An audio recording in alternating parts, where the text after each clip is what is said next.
नमस्कार, मैं Randhir Kumar. STV news पर अभी आप देख रहे हैं उत्तर बिहार की प्रमुख खबरें। खबरों की शुरुआत में सबसे पहले डालते हैं आज की सुर्खियों पर एक नजर।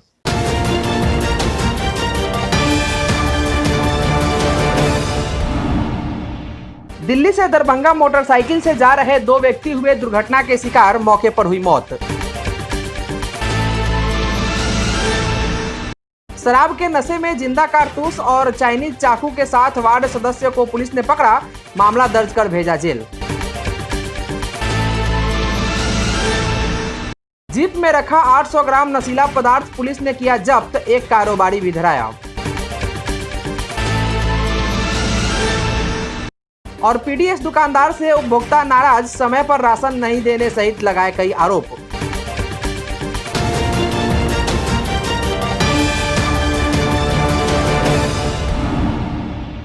पूर्वी चंपारण जिले में एक बार फिर कोरोना पॉजिटिव मरीज मिलने से हर तरफ भय का माहौल है।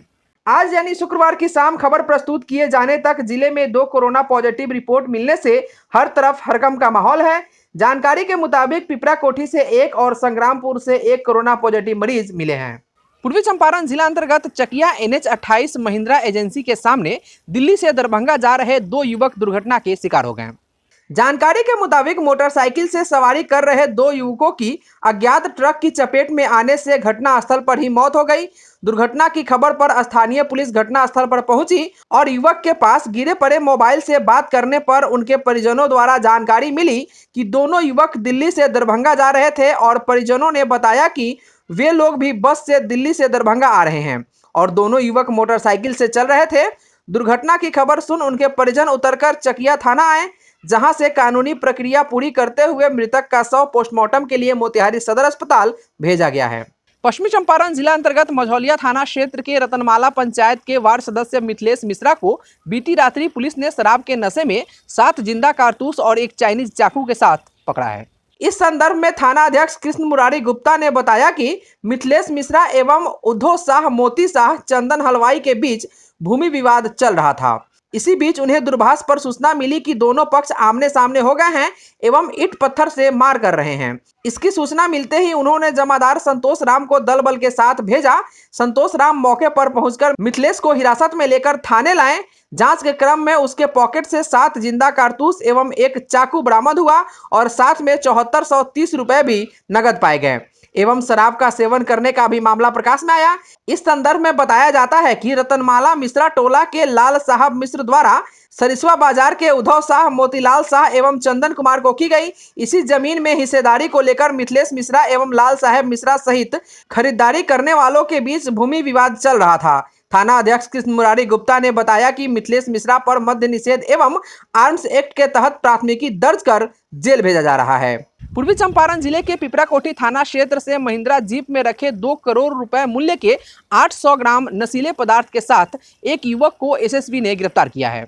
युवक की पहचान मोतीपुर थाना क्षेत्र के नीरज कुमार उर्फ आलम मुन्ना के रूप में की गई। एसएसबी के 71वीं बटालियन की टीम ने गुप्त सूचना के आधार पर यह कार्रवाई किया है। जब्त नशीला पदार्थ मॉर्फिन बताया जा रहा है। पूर्वी चंपारण जिले के साहित्य गौरव भोजपुरी साहित्य की शान अखिल भारतीय भोजपुरी परिषद के पूर्व अध्यक्ष अश्विनी कुमार आसू अब नहीं रहे। आज सुबह 8 बजे अपने सुगांव स्थित पैतृक आवास पर उन्होंने अंतिम सांस ली। वे 78 वर्ष के थे तथा लंबे समय से बीमार चल रहे थे। वे अपने पीछे 3 पुत्र एवं पोते पोतियों से भरा परिवार छोड़ गए हैं। 1 जनवरी 1942 को पूर्वी चंपारण के सुगौली प्रखंड अंतर्गत सुगांव में जन्मे आसू जी के काव्य यात्रा की शुरुआत छात्र जीवन से ही शुरू हो गई थी।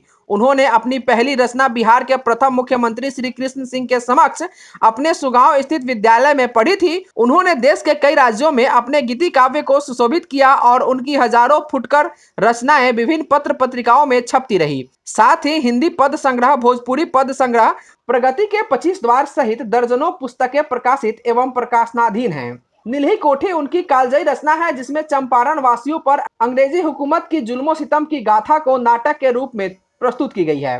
अश्विनी कुमार आसू के निधन पर जिले के मशहूर रंगकर्मी एवं कवि प्रसाद रत्नेश्वर से बात की हमारे सहकर्मी विश्वजीत झा ने। अश्विनी कुमार आसू अब हम सबके बीच नहीं रहे, आप उनको कैसे याद करते हैं? अश्विनी कुमार आसू जी एक कवि थे जिनको हिंदी और भोजपुरी में समान गति थी। उनकी एक समय में उनकी लोकप्रियता इतनी थी कि उन्हें गीतों का राजकुमार कहा जाता था। अखिल भारतीय भोजपुरी सम्मेलन की बात हो या अखिल भारतीय हिंदी साहित्य सम्मेलन, सभी मंचों पर वे छाए रहते थे और बिहार के बाहर के मंचों पर भी उनके गीत काफी पसंद किए जाते थे। वे सुकंठ गायक थे। वहीं सहकर्मी विश्वजीत झा ने वरिष्ठ पत्रकार संजय ठाकुर से भी फोन पर बात की। देखिए, सुनील कुमार आंसू जी बहुत उद्भट विद्वान थे, भोजपुरी साहित्य के महान गीतकार के रूप में लब्ध प्रतिष्ठित थे और वो जिला परिषद से नौकरी उन्होंने करी थी। ईमानदार और चरित्रवान व्यक्तित्व के कारण वो शहर में तो नहीं बस पाए, लेकिन अपना जीवन अवकाश ग्रहण के बाद वहीं गांव में ही सुगांव में व्यतीत करते रहे। वे बड़े लब्ध प्रतिष्ठित आंसू कवि थे। मेरा उनसे संबंध वर्ष 1980 से हुआ, जब मैं मुंशी सिंह महाविद्यालय में अंतर स्नातक का छात्र था और उसी समय से मैंने पत्रकारिता की शुरुआत करी थी। कविता लिखने, गजल लिखने और साहित्य सृजन और पत्रकारिता मेरी भी विधा में शामिल था, इसलिए मेरा उनसे संबंध हुआ जिला परिषद में रिपोर्टिंग के दरमियान और उनकी साहित्यिक सोच और उनकी विद्वता से मैं प्रभावित होकर उनका सानिध्य ग्रहण किया। शिवहर जिले के अभिराजपुर बैरिया की मुखिया रूबी देवी आमरण अनशन पर बैठी है। जानकारी के मुताबिक प्रवासी मजदूरों को क्वारंटाइन सेंटर पर समुचित व्यवस्था करने की मांग को लेकर अनशन पर बैठी मुखिया रूबी देवी ने बताया कि पंचायत क्षेत्र में सभी 6 क्वारंटाइन सेंटरों पर व्यवस्था में कमी को लेकर जिला प्रशासन को अवगत कराया गया, परंतु जिला प्रशासन के द्वारा ध्यान नहीं दिया गया है, जिस कारण उन्हें मजबूरन आमरण अनशन पर बैठना पड़ा है। मुखिया रूबी देवी ने बिहार सरकार के आपदा प्रबंधन के तमाम निर्देशों को पालन नहीं होने पर आपत्ति जताते हुए शिवहर जिला प्रशासन से मांग की है कि क्वारंटाइन सेंटर की व्यवस्था को दुरुस्त की जाए। उन्होंने बताया कि आमरण अनशन पर बैठने के उपरांत जिला प्रशासन के द्वारा पंचायत के पकड़ी क्वारंटाइन सेंटर पर धोती लुंगी समेत वेलकम किट का भी वितरण किया गया है। आमरण अनशन पर बैठे मुखिया रूबी देवी ने कहा कि जिले के समस्त क्वारंटाइन सेंटरों पर जब तक वेलकम किट नहीं बढ़ जाते तब तक उनका आमरण अनशन चलता रहेगा। जिला प्रशासन के द्वारा मेरी जिम्मेवारी बताई जाएगी, तब तक स्पष्ट नहीं किया जाएगा और जिला प्रशासन को क्या क्या करना है, किस निर्देश क्या क्या मिला हुआ है, उसे क्या क्या करना है उनको, वो स्पष्ट जब तक नहीं कर देती है कि पंचायत में और प्रखंड में क्वारंटाइन सेंटरों में क्या क्या हो जाती है और उस मांग को पूरा नहीं किया जाता है। पूरे शिवहर जिले में कितने मजदूर आए हैं उनको प्राप्त हुआ है मुखिया के द्वारा या जिला के जो प्रशासन अगर बताते हैं कि हमें ये सारी जिम्मेवारी मेरी है, तो हमने पूरा किया है कि नहीं। जितने मजदूर प्रवासी मजदूर आए हैं उनको पूरा किया गया है कि नहीं किया गया है, समय पर व्यवस्थित सारा व्यवस्था मिला है कि नहीं मिला है, जब तक स्पष्ट नहीं हो जाती मेरा ये आमरण अनशन चलते रहेगा। पश्चिमी चंपारण जिला अंतर्गत मझौलिया प्रखंड के जौकटिया पंचायत के जौकटिया नईडीह के जन वितरण दुकानदार बलिराम राम के द्वारा सैकड़ों उपभोक्ताओं को राशन नहीं देने का मामला प्रकाश में आया है। इसको लेकर उपभोक्ताओं ने डीलर के दरवाजे पर रोषपूर्ण प्रदर्शन किया। उपभोक्ताओं ने पीडीएस दुकानदार बलिराम राम पर राशन समय पर नहीं देने सहित कई गंभीर आरोप लगाए। राशन नहीं मिलता है और नहीं 2017 से हमारा कार्ड बना हुआ है, उस समय से तो हमारा राशन नहीं मिलता है। जब आते हैं तो बोलते हैं कि तुम्हारा कार्ड नहीं बना है, अभी तक नहीं राशन मिला है। आया है यहाँ पर ना नौका है ना पुरानका आया है, अभी कार्ड नहीं बना है। बलिराम डीलर बोलते हैं यह है कि समय से राशन नहीं मिलता है, उसके बाद साल भर से राशन हमको नहीं मिल रहा है। आधार लिंक करने के लिए हम 500 रुपया दिया है, आधार लिंक नहीं हुआ है। 1000 रुपया हमारे खाता में आना चाहिए तो नहीं आया। सर हमारा समस्या है कि 6 महीना दिन से राशन नहीं मिलता है। उसके बाद में अपड्यूट कराने को हम पैसे दिए हैं 200 रुपया, वो अपड्यूट कराए नहीं है। उसके बाद में फिर 500 रुपया दिए हैं और उसके बाद में कह रहे हैं कि तुम्हारा अंगूठा के निशान नहीं उठता है, तुम्हारा राशन नहीं मिलेगा। वहीं उपभोक्ताओं ने इसकी सूचना मझौलिया एमओ को दी। खबर प्रस्तुत किए जाने तक सूचना पर पहुंचे प्रखंड आपूर्ति पदाधिकारी नितेश कुमार मामले की जांच कर रहे हैं। इस संदर्भ में एमओ नितेश कुमार से पूछने पर उन्होंने बताया कि जन वितरण दुकानदार का गोदाम और स्टॉक पंजी की जांच की जा रही है। दोषी पाए जाने पर उनके विरुद्ध कानूनी कार्रवाई की जाएगी। यहाँ लाभुकों द्वारा शिकायत की गई थी कि अप्रैल माह में जो है डीलर अपने ऑथेंटिकेशन से जो है खाद्यान्न का पर्ची निकाल के खाद्यान्न नहीं दे रहे हैं। उसमें जांच की गई है। बहुत लोगों ने बताया है कि हम लोग को जो है पर्ची निकाल के खाद्यान्न नहीं दिया है। उसकी जांच कर रहे हैं और ये स्टॉक का मिलान करके और रिपोर्ट अनुमंडल पदाधिकारी को सौंप कर उचित कार्रवाई के लिए प्रतिबद्ध। पश्चिमी चंपारण जिला अंतर्गत मझौलिया में अब मौसम के कहर का असर लीची के उत्पादन पर भी होने लगा है। लीची के बागवानी करने वाले और व्यवसाय करने वाले जौकटिया नईडीह निवासी सीताराम शाह, श्रवण शाह, गौरी शाह आदि ने बताया कि बारिश नहीं होने के कारण लीची में मिठास गुद्दे की मात्रा नहीं बढ़ी है, तो तेज धूप से लीची की फसल में दाग धब्बा और कीड़ा लगने लगा है। वहीं लॉकडाउन में भुखमरी की समस्या आ चुकी है। उन्होंने बताया कि इस साल लगाया हुआ पूंजी भी नहीं निकल पा रहा है। वहीं बारिश नहीं होने के कारण मेहनत पर भी पानी फिरने के साथ काफी नुकसान भी उठाना पड़ सकता है। लॉकडाउन की वजह से बहुत नुकसान हो रहा है सर। लीची में भी फल नहीं हुआ है, कीड़ा हो गया है, बिक्री नहीं हो रहा है। फिर से हम लोग परेशान हो गए हैं लोग। लगातार हंगामे और कुव्यवस्थाओं की तस्वीरों के बाद सीतामढ़ी से अच्छी तस्वीरें भी आने लगी है। शुरुआती दौर में कुव्यवस्था से अब क्वारंटाइन कैंपों की व्यवस्था में सुधार नजर आने लगी है। कुछ कैंपों में व्यायाम, संगीत और वृक्षारोपण की तस्वीरें आई है। जब डीएम से इस बाबत पूछा गया तो उन्होंने बताया कि क्वारंटाइन कैंपों में रह रहे लोगों के मानसिक, शारीरिक और भावनात्मक संतुलन के लिए योग, व्यायाम और संगीत की शिक्षा दी जा रही है, जिसमें प्रशिक्षित शिक्षकों को लगाया गया है। इतना ही नहीं, सभी गतिविधियों में सोशल डिस्टेंसिंग का भी खास ख्याल रखा जा रहा है। साथ ही कई क्वारंटाइन कैंपों में पर्यावरण का ख्याल रखते हुए वृक्षारोपण की भी तस्वीरें आई है, जो क्वारंटीन लोगों द्वारा लगाई जा रही है। गौरतलब है कि सीतामढ़ी में लगातार 3 दिनों में कोरोना पॉजिटिव मरीजों की संख्या अचानक 9 से 49 पर पहुंच गया है। इस संबंध में सीतामढ़ी जिलाधिकारी अभिलाषा कुमारी शर्मा ने बताया, सीतामढ़ी जिले में अवस्थित क्वारंटाइन कैंप में रह रहे व्यक्तियों के शारीरिक, मानसिक एवं भावनात्मक संतुलन के लिए लगातार योग, व्यायाम एवं संगीत की शिक्षा दी जा रही है।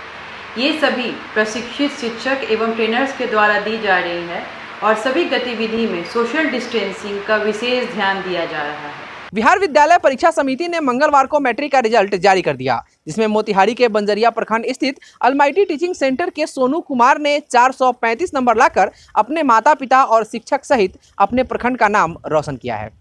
जानकारी के मुताबिक बंजरिया प्रखंड स्थित चूड़ीहरवा टोला के प्रभु शाह के पुत्र सोनू कुमार ने बंजरिया प्रखंड में टॉप किया है, जिससे परिजन और गांव सहित पूरे प्रखंड में खुशी का माहौल है। लड़का जो पढ़ता था, पढ़ाए उसको, जहाँ भी गया वहाँ भी अच्छा नंबर लाया, जो भी काम हुआ सफलता कर रहा है साहब। जब ये अलमीरा कोचिंग में गया तो और भी अच्छा पढ़ाई हो इसको। उसके बाद ये जो नंबर लाया उससे बहुत खुशी है, हमारे पूरे समाज की खुशी है, और गांव में पूरे पंचायत के भी लोग खुश है।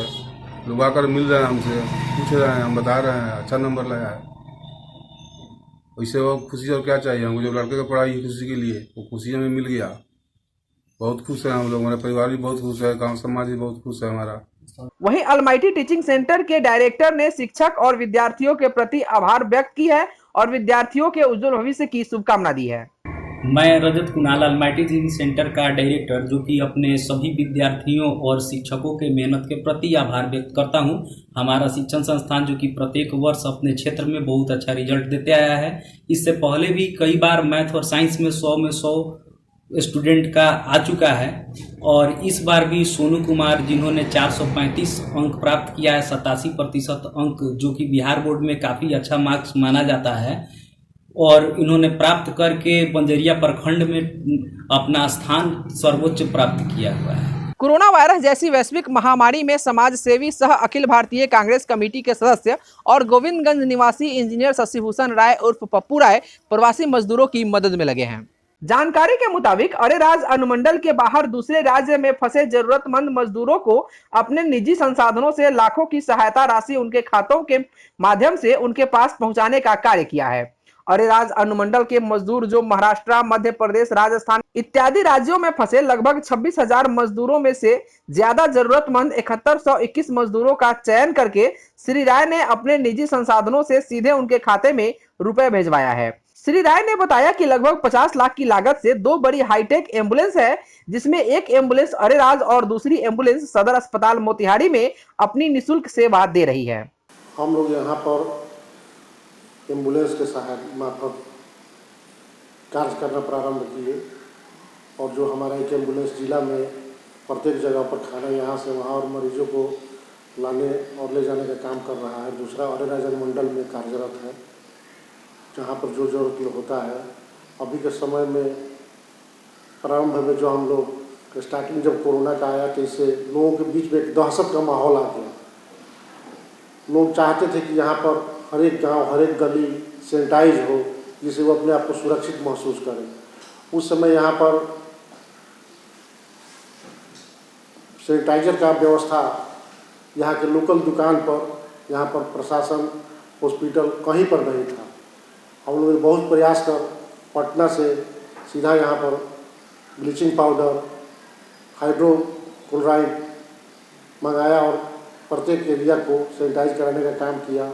बिहार विद्यालय परीक्षा समिति द्वारा आयोजित मैट्रिक की परीक्षा में उत्तीर्ण अनुमंडल टॉपरों को सम्मानित किया गया है। जानकारी के मुताबिक मुरली माधव मंदिर अरेराज में आज अरेराज अनुमंडल में सर्वश्रेष्ठ अंक प्राप्त करने वाले छात्र अनिल शर्मा के पुत्र मंजीत कुमार शर्मा को आचार्य श्री कमलापति त्रिपाठी और विशिष्ट अतिथि मुखियापति वेद पांडे के द्वारा अंग वस्त्र तथा कुछ आर्थिक अंशदान देकर छात्र के उज्जवल भविष्य के लिए प्रोत्साहित किया गया। इस दौरान आचार्य श्री कमलापति त्रिपाठी ने बताया कि उनके पिताजी डॉक्टर उमेश्वर त्रिपाठी के 12वीं के दिन दोनों भाइयों के संयुक्त तत्वाधान में यह निर्णय लिया गया कि समाज के विभिन्न क्षेत्र में उत्कृष्ट योगदान देने वाले उत्कृष्ट कर्मियों को किसी भी क्षेत्र में उनका उत्कृष्ट योगदान होगा तो हम सब एक साथ उनका सम्मान करेंगे।